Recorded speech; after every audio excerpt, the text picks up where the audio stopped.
Can you describe your current or most recent leadership role and the scope of your responsibilities? Yes. Hi, I'm Heather Williams, and I was a nurse manager in charge of staffing coordination in a long term care facility for several years, minimum of 124 beds. Primary roles, and I'm going to have to refer to my notes here, are hiring and eventually, unfortunately, some termination, mentoring of new hires, or placing them with senior team members for mentoring programs, as well as monitoring performance, recognizing positives and negatives in their performances, receiving staff and team concerns, and then or complaints, and then addressing those complaints, as well as receiving resident and family concerns and complaints, and then addressing those with staff and family members. How would you define your leadership style and how has it evolved throughout your career? Well, unfortunately, when I became a nurse manager, I was really young and had no experience in management, so I took on a rather um, autocratic type management style, which did not fit me well at all. I was not a do as I say kind of personality whatsoever. So after about 2 days of doing that, I realized that that was not going to work for me. So I decided to research some leadership styles and came up with a different variety that I thought would work better for me. So I took on more of a hey, come and follow me, and I'll show you how. And, kind of one of the do as I do, not do as I say, but do as I do type leadership. A lot of we're in this together, so let's collab together and see what's going to be best for everybody to work toward the organizational goals.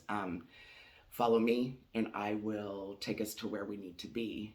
You don't have to flounder and do this on your own. There was a lot more of I'll set the example, and people will meet the expectation. Um, Getting input from my team members and realizing that they didn't want to be micromanaged, but they wanted expectations set down for them, and then be left to more or less meet those expectations.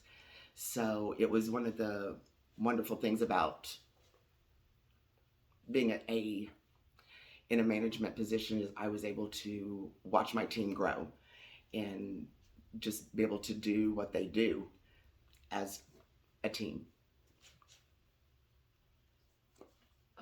How do you approach decision making in high pressure situations? When you're dealing with people like I did as a nurse manager in a long-term care facility, you've got to treat it kind of like an emergency room does triage. You take the most important situation first, and you just go down the line from there. So that was exactly how we handled all of those situations. Whatever was top priority, needed the most attention immediately. That was the ones that we did first. Can you share an example of a time when you had to manage a difficult team dynamic and how did you handle it? Every facility in the state of Oklahoma has state mandated inspections. And those can be extremely intense, high pressure, high driven, inspections. They're invasive. They come in and they look at everything that you do. They look at your performance as individuals. They look at your performance as a team. They come in and they look at every word that you write down. They look at everything that you do as individuals, hands on. So your job is to, as a manager, in my opinion, your job is to make your team feel confident enough in their skills and what they're doing that no matter who comes in to look and to, examine or to observe, that they are comfortable enough with what they do to say, that's okay, we've got this. We do this every day. We do it perfectly, tip top every day. No matter what, they can come in and watch us do this because we've got this. This is what we do. And we are that good at it. They can walk in, state can walk in anytime, any day of the week. And because we are doing our job, that's okay. So whenever they come in, we just let them know, hey, they'll announce to the upper management, state's in the building, they're here to, investigate XYZ, or they're just here to observe ABC. And I just let my staff know that's okay. I'm here, you're here, I won't let you down, you're not gonna let me down, and we'll get through this. And everything will be just fine. And it was. We never failed a single state inspection. Everything was always fine.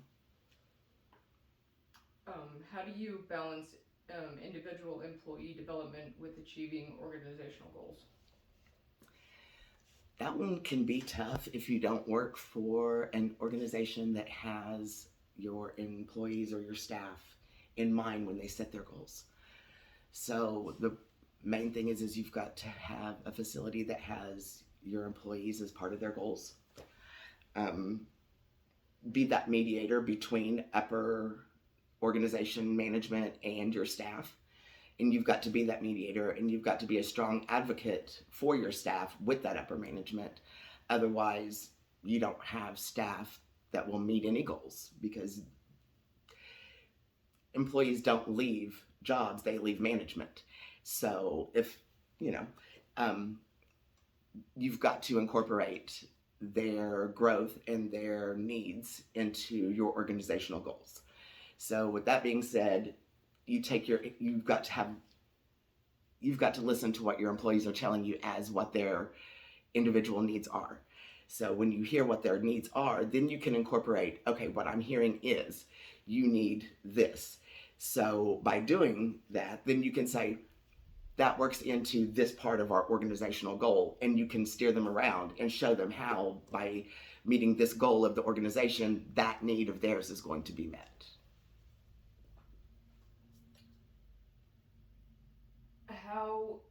How do you ensure effective communication within your team, especially in a fast-paced or complex environment? Speak clearly. Tell them what they need. Tell them what you need from them. Don't mince words, and have an open door policy. Listen to what your staff is telling you that they need.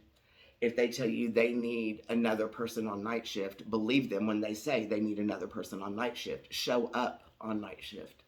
Don't just be a daytime manager. Go and see what's going on night shift, why that is that they need that. Be present when they're speaking to you. Listen to what they have to say. And make sure that it counts.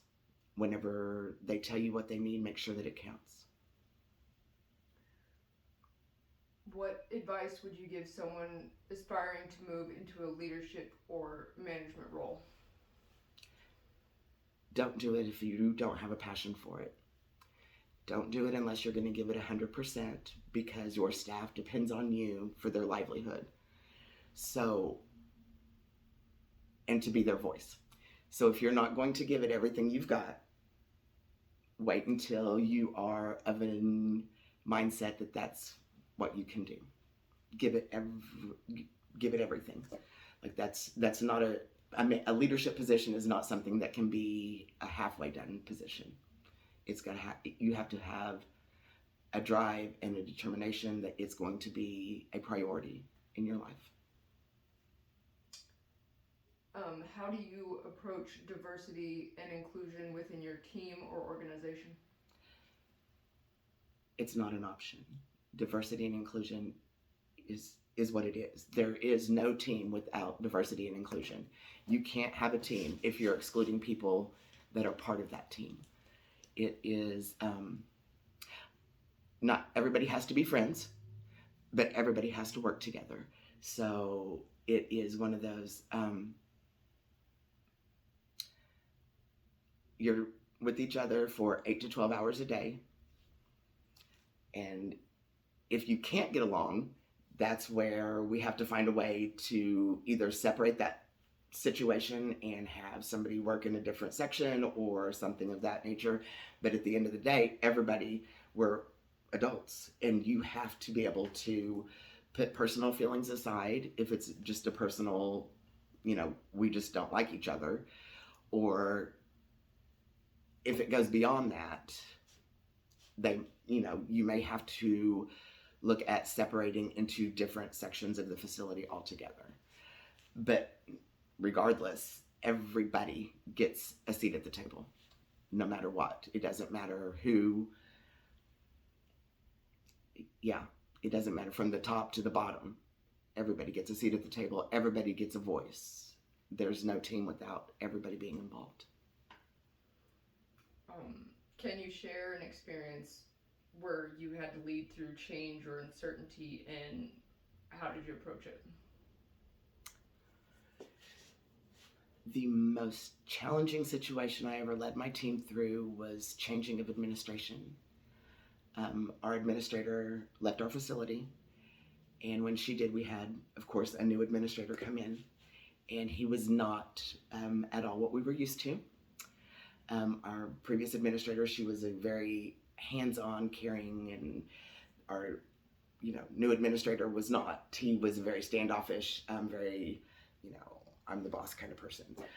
And our staff was not used to that whatsoever. And so that was I just kept reassuring them that I hadn't changed, that my role, my personality, my way of leading them was not going to change. And so their daily interactions with our administrator was not that important. My job was to deal with him. Their job was still to deal with me. And so I wasn't changing. So and that alleviated a lot of fears, because they were concerned that since our administrator had changed, I was going to change. That was not going to be the case. There was no way in the world that I was going to leave them floundering. And when I knew when I knew my seat was really unsteady because my administrator had left. So now I had this new person to become accustomed to. I wasn't going to leave my staff, because they become mine. I was not going to leave them to flounder as well.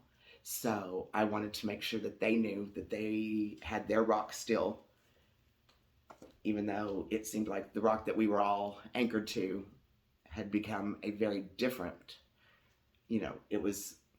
became more of like a buoy than a rock. That was okay. That it was going to be okay still. We still had our residents to care for. We still had our jobs to do and our tasks to perform. And that hadn't changed either. So everything that we were there to do was still the same thing. And we were going to get through it. And we did. This would be the last question. What has been the most rewarding aspect of leading a team in your career? Watching my new hires flourish, watching my senior techs grow and encompass new roles, new job titles, seeing them become leaders in leadership positions, knowing I could walk out the door at the end of my shift, whichever shift that was, and everything was going to be okay with my residents because my staff had it all under control. And they knew that I was a phone call away, regardless of what time it was. They could call me and I would be there. But it didn't happen very often because they had it under control. Thank you so much, Anna, for the opportunity to share my experiences, and I hope this helps. Being a leader is not easy, but it's worth it. You're going to be amazing at it.